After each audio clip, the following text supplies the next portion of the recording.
jetzt ja gerne was zum Trinken. What? You want to know my question? No, are you kidding me? For different tunes that I end up writing after I leave here. I'm an open book, Benjamin. But you need a Guinness for the interview, for the setting, you know. Yeah, but I'm not a drinker, so. Didi, you have to come over with your Guinness. Didi, did you hobble over here? Yeah. You walked all the way, man? No, no, man. This guy's picked me up at my place. Okay. I don't want to hang Oh, around so, with you guys, so Andrew. this is going to be a video interview? Also yes. Okay, sure. So it's film for my German for the school.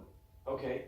We have to, in German we have to do an interview with a famous person, a well-known person. Yeah. And then it's got filmed, we translate it into German, write it down, and present it in front of the class. Okay. This is okay for you. Yes. Okay. We can also share it anywhere else if you want. Okay. That sounds great. Publicity. Should we turn our chairs just a little?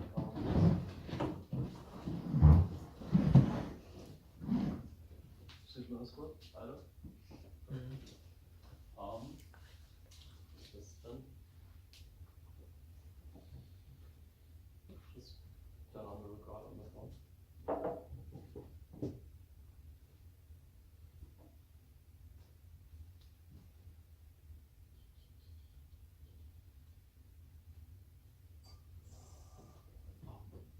So I'm here with Rick Barton. He's the guitarist of Continental. He was also founded a long time ago Dropkick Murphys. He's here on tour. And yeah, I wanted to ask you what inspires you, what has engaged you to music? Well, that's a very interesting question, Benjamin. I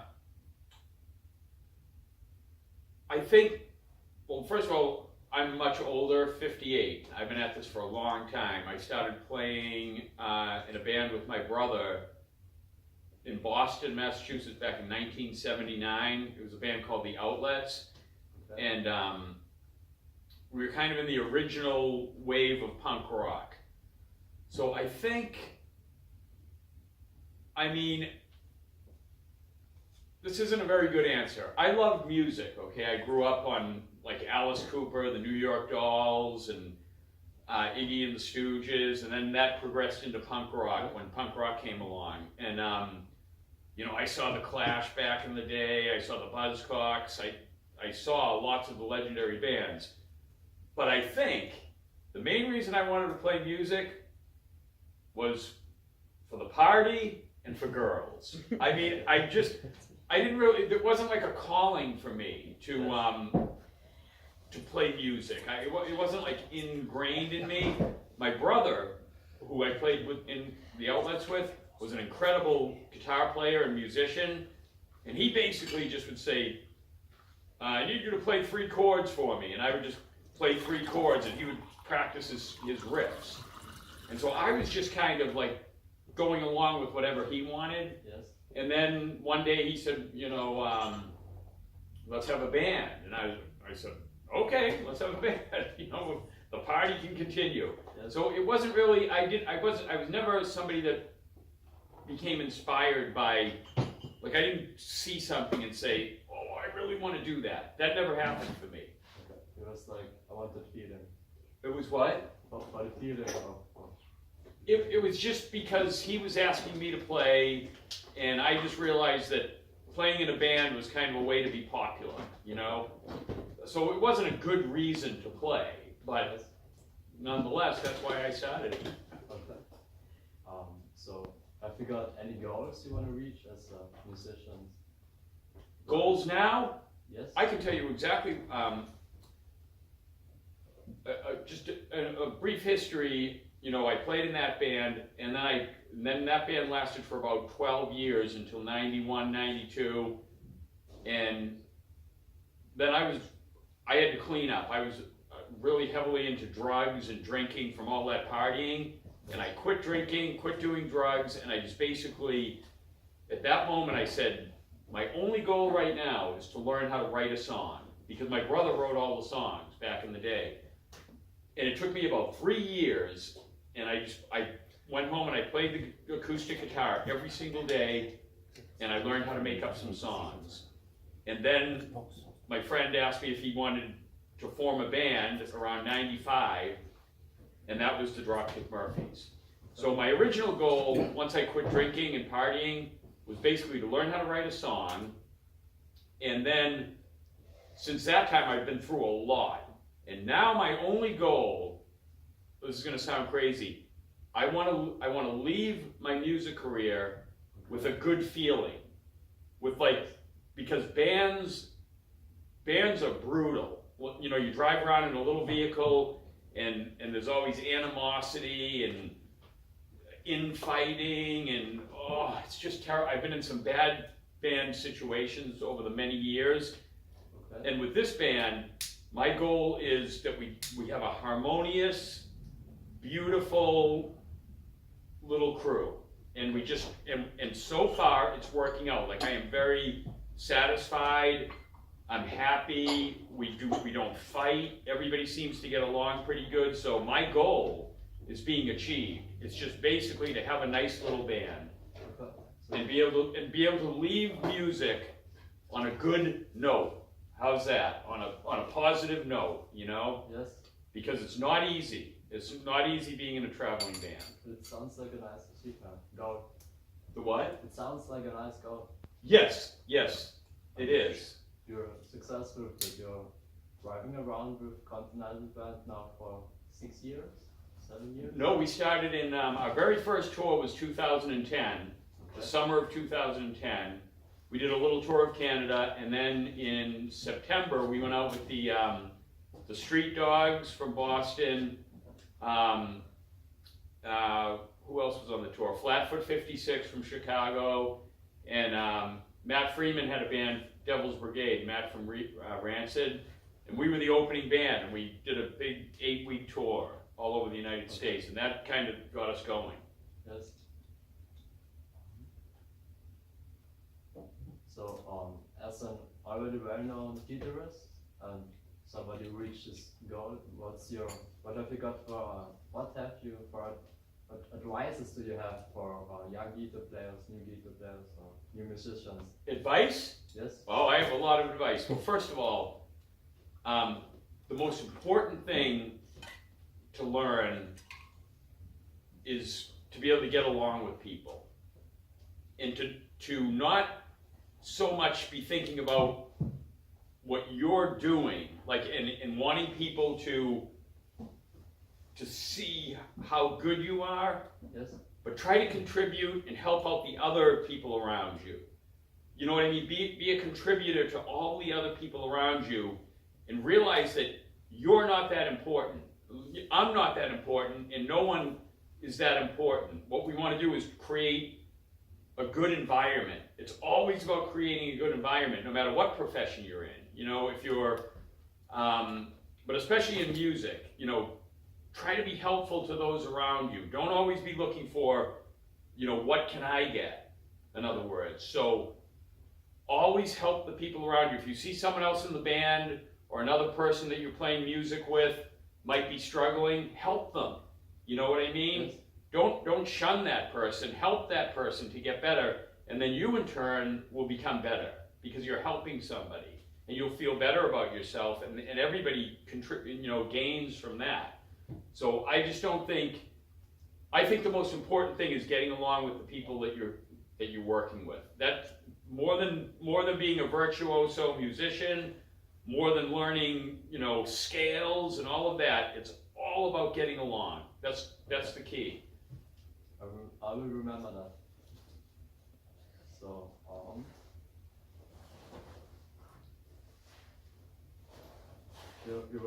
you said you was engaged in music with a lot of punk rock and a lot of rock and roll.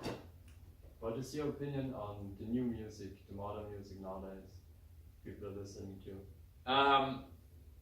Well, I have some theories on that too. We travel around and I see a lot of newer bands, and nowadays there's so much music, you know what I mean? Like within the heavy metal, I like that there's so much different music to choose from, but I don't really keep track. Like, you know, I mean, this is gonna sound a little weird, but I kind of got into that band Bright Eyes. Remember them from the early 2000s? Connor Oberst. I think yes, yeah. And I'm kind of into singer-songwriters now, and I just really gravitate towards that. But I don't know, the punk rock thing is kind of dying, right? It's only older bands that have reunions all the time. But I already saw those bands a long time ago, so I have no interest in going to see them anymore. But whenever I look at the festival lineups, it's always bands from 1990 and back. I was like, are there any new? Some of you are there, but not at all. Yeah. So I don't really have too much information other than the bands that I see when we're touring. Okay. So we talked about what's inspired you, what have engaged you, but have you got any idols that inspired you in being a musician?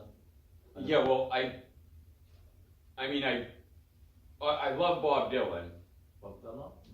Because I think he's a near genius songwriter. You know, I mean, if you really dig into Bob Dylan's catalog, he has songs that are just mind-blowing. You know, it's not just the hits, like, you know, it's all his back songs from his albums, like Blood on the Tracks is an incredible album, New Morning is an incredible album, and I just really delve into Bob Dylan. The other people that I've been really inspired by is Frank Black from the Pixies. Oh, yes. I think he's a near genius songwriter. In fact, 3 summers ago, me and my sons painted his house. I've read that.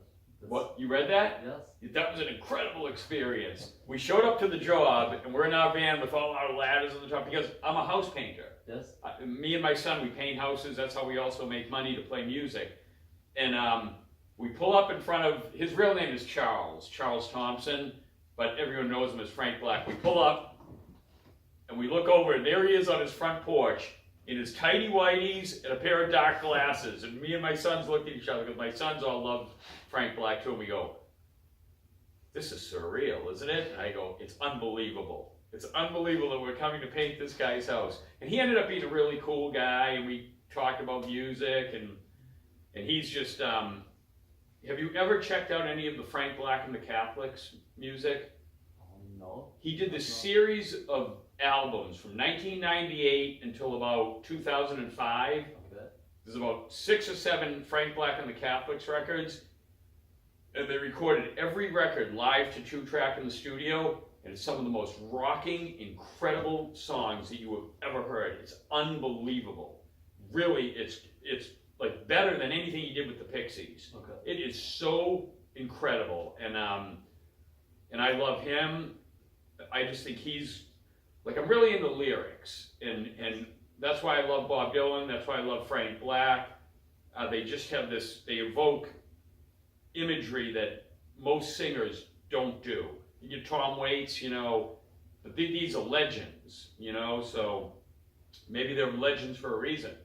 But those are the guys that inspired me. Originally, one other band and one other songwriter, Paul Westerberg and the Replacements. Have you ever heard of the Replacements? Never, no. They're from Minneapolis. You've got to check out the Replacements. You've got to. Okay, they have an album called Let It Be, which is a classic. Then an album called Tim, and an album called Pleased to Meet Me. Mind-blowing records, and he is an incredible songwriter. He's right up there with Bob Dylan, Frank Black. His name's Paul Westerberg. Replacements. You've got to check that out, Benjamin. Please do me a favor and check that out. I will do it. And I was inspired by, I love the Buzzcocks back in the original punk rock days. Pete Shelley is another. So, I mean, I gravitate towards brilliant songwriters. Okay. There's a current guy that I've been checking out. It's kind of like electronica, but he came from punk rock background. Have you ever heard of a guy named John Grant? Yes. You know John Grant? I heard from him. Yeah. He's incredible too. He's really, really beautiful songwriter.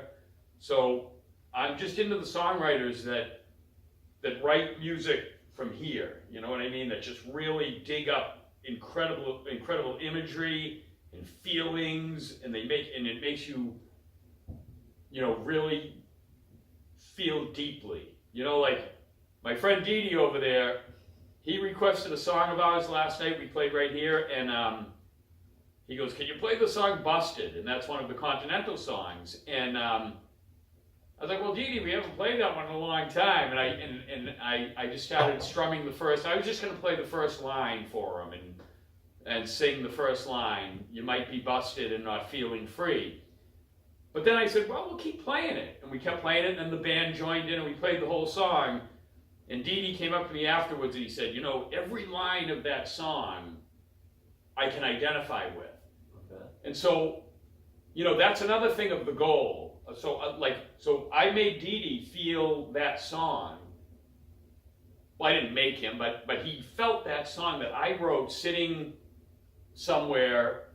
I know exactly where I was. I was in this little cottage that we used to paint down in Provincetown, Massachusetts. And I just picked up the acoustic guitar, and that song Busted just came flowing out. And I wrote the whole song in one pass. Every line came out. I was scrambling for the pen to write down the lyrics as quickly as possible. And, you know, and then several years later, somebody tells me that song meant something to them. That's another one of the goals. You know what I mean? So I've helped that person in some way. Yeah. And that's what I look for in songwriters, people that are going to help, like, make me feel their song. You know what I mean? I think in all relationships, it's about feeling the emotions of the other person. You know, whether it's a real personal relationship or even just you and I right now. You know, we want to feel each other's vibration. And I think that's what is really important. So Okay. I hope that answered the question a little bit. Yes, it answers it. So you said that you're a painter when you're not on the road? Am I sad?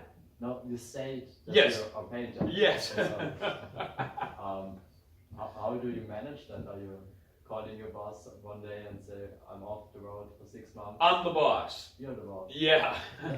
I've been the boss for a long time. So, yeah, I don't have to call anyone. Okay.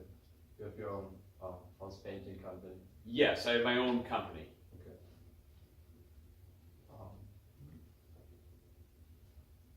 Then in your band, it's just your son, Yes. his friends, and you. So how does it playing with younger people and touring with them for such a long time? Well, it goes back to that thing we talked about of getting along. And we, right from the beginning, it was my son and a couple of his friends. And I love being with younger people. I just love it because they inspire me. Unfortunately, some older people kind of give up on life and they're resigned to, I don't know, they basically conform to what society tells them they have to be. Okay. And then next thing you know, they've got bad knees and broken hips and backs, and it's like, I can't do that. I need to stay young. I need to constantly be thriving, moving forward, doing, and being alive. So young people help me to stay alive. But in the beginning, my son just wanted me to come down and show them some songs. And I went down there, and all of a sudden there were these three incredible musicians. They were like 18 and 19 years old, and I was like, holy crap, this is unbelievable. So I said, you know, maybe we should have a little band. If you guys want to play with me, I'd be happy to play with you. And they agreed. And but since then, because we wanted to be a touring band, and not all people can tour. Some people can't do it, or they won't do it. So we've had to keep incorporating, like the guitarist we have now, Dave, has been with us since 2010. And he's 30 now, but he's also gone and played with other people, done his own thing. And so we'll call people up and say, you know, do you want to come out? And then they'll agree to come out. And we have this network now of like 5 drummers and about 7 guitar players. And the best part of it all is they all get along. And they're all friends on Facebook, and they're friends. And like we just had my son's wedding, and the environment of you're fired, we don't want you anymore. It's like, no, everybody's included. And whoever is available to do it, they come out with us and play.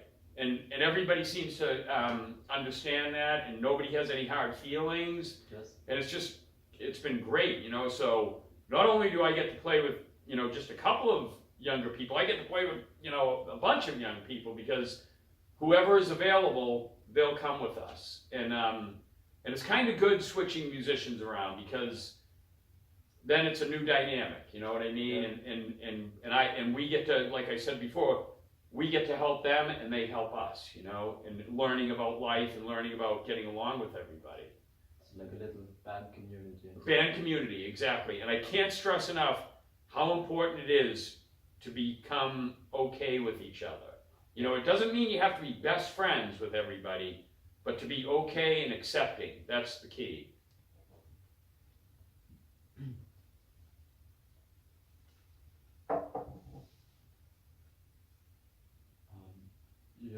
You said you're a touring band?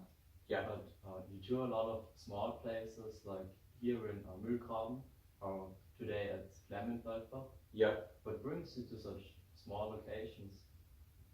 It's got a little bit of this old punk rock feeling. Yeah, it does. Some nights really remind me of my days of being a little pub band from Boston, Massachusetts, and I really enjoy it, because right now we don't have a big name, Continental. So like playing a little pub like this is perfect for us, and it enables me, so we're not on a big circuit playing theaters. Yes. So we play this pub, and I get to basically shake hands, pass out stickers and buttons, and I get to meet every single person at the club, and that's what I love to do. I'm not going to get rich doing that, but I don't want to be rich. I have a tiny little place and a good little life, and it's more important for me to be able to meet people and help people have a good night. Okay, so it's a little bit more personal also. A little what? A little bit more personal. Oh yeah, a lot more personal, and it's great. And I mean, some bigger bands, they go out and meet their fans afterwards, Yes. But sometimes it's just impossible to do that, And like a guy like Bob Dylan can't go meet the people. He just couldn't do that. That would be impossible. It would be impossible. And other bands just sell these tickets, VIP tickets, so you can pay to see them. But I think that's also not very that personal. Oh, the meet and greet. Yes. Yeah, the meet and greet. That's incredible. They get paid for that, a lot of money. Yes. And I would never want to say anything bad about a call out a band, but a friend of mine works for a big band, like a really big band, and he told me one time, I shouldn't be saying this, but I'm going to say it. They had a meet and greet, and each of these guys in the band, the most popular guys in the band, everyone's going to want to know who this is, but I'm not going to tell it. They get like an extra $1 million each to do this, because the people are paying like $100 or $200 to go just shake their hand and take a picture. To me, it sounds crazy. Like, first of all, I would never be on either one of those things. I would never be getting paid to have someone take their picture with me, and I would never pay someone to do that. But people do it. For whatever reason, they do it. I think it's crazy. But one time he said to my friend, who's the handler of these guys, he said to them, "Can you speed up this line a little bit?" Oh! And my friend was like, "I can't believe he just asked me that." He's making $1 million just to shake someone's hand and take a picture with them, and he's trying to speed up the line. And that's a place where I will personally never be. Okay. Even if I became that big, I wouldn't want to be. That would be a terrible way to live, wouldn't it? Getting paid to shake someone's hand? Good Lord. Can you imagine that? It's crazy, right? I'm not even drinking, this is water. I still think it's crazy. It's kind of like selling yourself. What? It's kind of selling yourself. Selling yourself and then complaining about it. Wow. Has this also something to do with why you left Dropkick Murphys? No, and it's not the Dropkick Murphys. They don't do that. They're very, I know Kenny goes out after every show and he tries to meet people, as many people as he can. Kenny's the leader of Dropkick Murphys, and they try to remain friendly with their audience to the best of their ability. Like we said, they can't go out and shake 7,000 hands every night, you know what I mean? But they make an effort. And no, I left Dropkick Murphys because there were two reasons. Kenny and I didn't get along. We're friendly now, but Kenny and I ended up hating each other, and that's why I go back to that story about learning to. I didn't understand him, and I didn't accept him, and he didn't understand me, and we were never able to come together and understand each other. So we fought for 5 years, and also I had a fear back then of becoming famous. Like it wasn't because I didn't want to be famous. It was because I was afraid of being famous. I didn't know if I would be able to handle it. Like I had a fear of it, but I didn't realize that at the time. I didn't realize till later on that I had that fear, and that's why I left, because I didn't get along with Kenny, and it was eating me alive. Like that bad relationship, it was crushing me. Yeah. Day after day after day, I kept saying, I can't do it. I can't be with this guy. You always stick together on tours. We're always together. Yeah. We're in a van touring around. But now I have admiration for Kenny, and I respect what he's done with that band because he's worked really hard. And I didn't know at the time that all the work he was putting in, you know, I don't know, it just didn't work, you know. But it was mostly my fault. I take full responsibility. You can make now afterwards amends. Cooperation with Continental and Dropkick Murphys. Do what? But you could now do afterwards a little cooperation with Continental band and Dropkick Murphys. Yeah. So you brought out a new album this year? No, we didn't put out a new album. We did some additional tracks for our record. For Home on the Range. Yeah, for Home on the Range. 3 new tracks. 3 new tracks. Why you decided to put them out afterwards? We didn't decide. A label from Germany came to us and asked if they could release the record. We didn't have any way to have the record be available over here. And so he propositioned us and said, we'll put 3 additional tracks. And we said, okay, sure. But when we get back to the States, we're going to record a brand new album. Okay. So next year you will see a new Continental. Yes, you will. A brand new album with hopefully some great songs. I will looking forward for it. Thank you. So thanks for answering all my questions. Yeah, no problem, Benjamin. Thank you, man.